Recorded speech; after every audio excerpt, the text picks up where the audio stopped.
Let me tell you something nobody wants to say out loud. Sometimes the woman you beefed with ends up dating the man who broke your heart. And baby, that is a different kind of pain. We're getting into all of it today. Buckle up. I had a really public breakup recently. It was a wake-up call for me in the sense of like, okay, you're going to do this on your own and you're going to be fine. Right. And you're not going to worry about what anyone thinks and has to say, because the relationship was rocky for a very long time. So, because I don't believe another person can break anyone. Now, before we get into the wild part, we need to go back because this story doesn't start where you think it does. It starts on a TV set, two incredibly talented Black women in the same space, and instead of that being a beautiful thing, something soured real fast. When Nia Long stepped onto the set of Empire to play Juliana, fans were absolutely hyped. Two powerhouses, one screen. What could go wrong? A lot, apparently.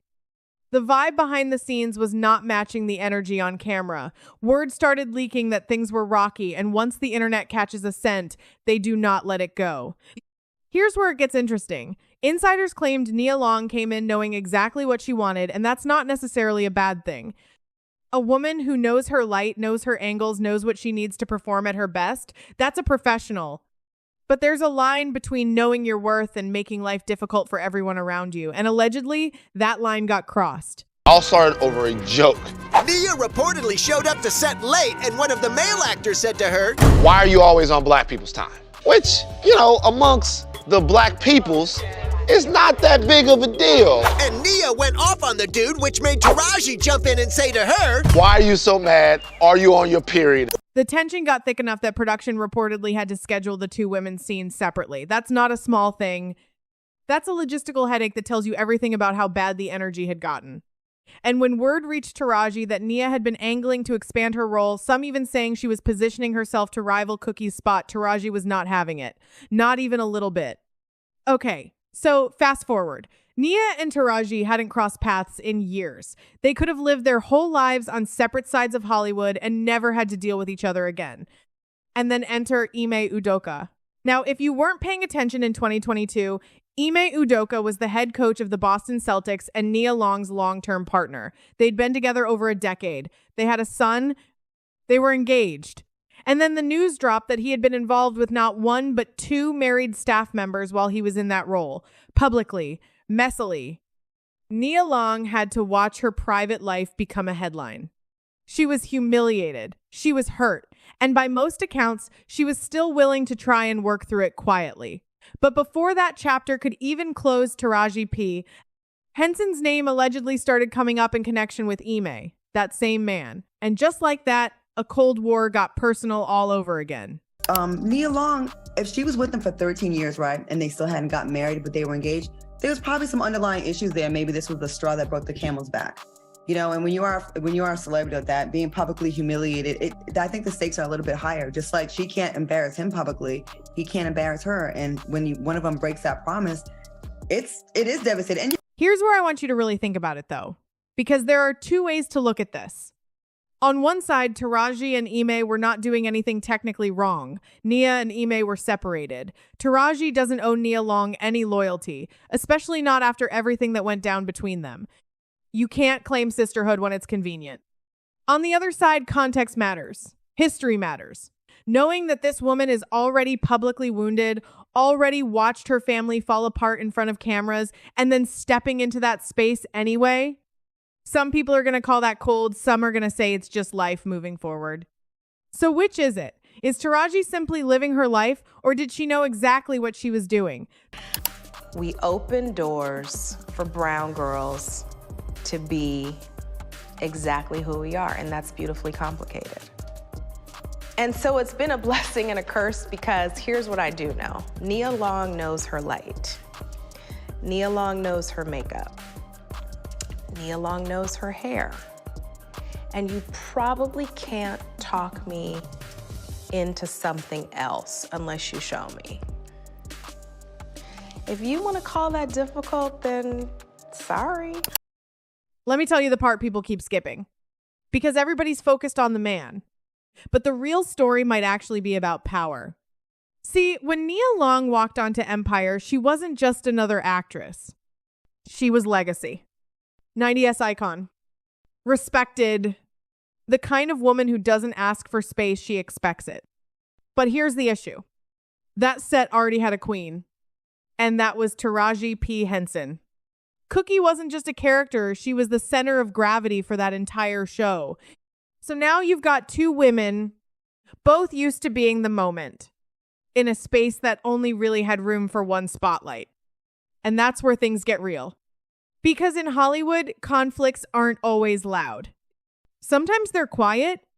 Sometimes it's who gets the close-up, who gets the last word in a scene, whose storyline gets expanded and whose doesn't. And allegedly, Nia wasn't trying to play background. Now, fast forward again to the Boston Celtics 2022 suspension scandal. Everybody saw it as cheating drama. But industry people, they saw something else. They saw image collapse. Because Nia had built a reputation for years as that woman, graceful, private, unproblematic. And overnight, she became part of a headline she didn't control. Now, here's the angle nobody wants to say. Hollywood has a pattern. When one woman's image cracks, another woman's rises in the same conversation.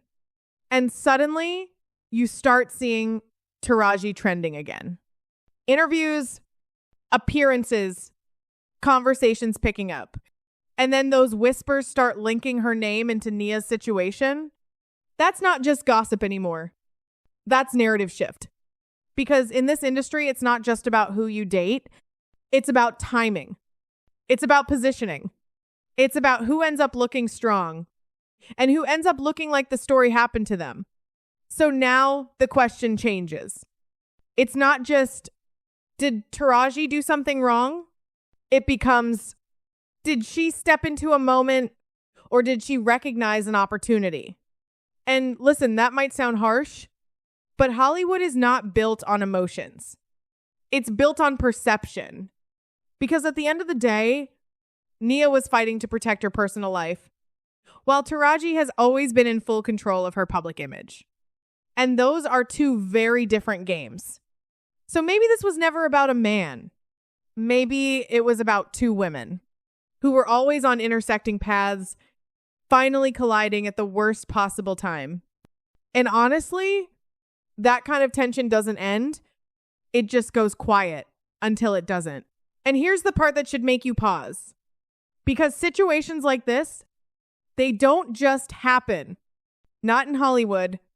You've got Nia Long dealing with a very public breakup, trying to hold on to her image while everything around her is slipping out of control. Then you've got Taraji P. Henson, someone who's been in this industry long enough to understand exactly how timing, perception, and narrative work. And somewhere in the middle, a man who already proved he moves recklessly. So now you have to ask yourself something deeper. What if this wasn't just overlap? What if this was alignment? Because think about it, Hollywood doesn't move randomly. Stories don't trend randomly. Names don't get connected by accident, not at this level. And the real question nobody is asking is this. Who actually benefited the most from all of this? Because it's easy to say Nia lost. It's easy to say Ime messed up. But when you really zoom out, there's always someone whose name comes out stronger, louder, more relevant. And if that's the case, then this might not be the end of the story. It might just be the part we were allowed to see. Because I've been hearing something else, something quieter, something not fully confirmed. But if it's true, it changes everything about how this played out. So I'm going to leave you with this. If all of this was just coincidence, why do the same names keep crossing paths at the exact same moments? Yeah, let that sit. Because the next layer of this story, it doesn't get cleaner. It gets way more intentional. Drop your thoughts. I genuinely want to know where y'all land on this one. And trust me, the next one is even messier. I'll see you there.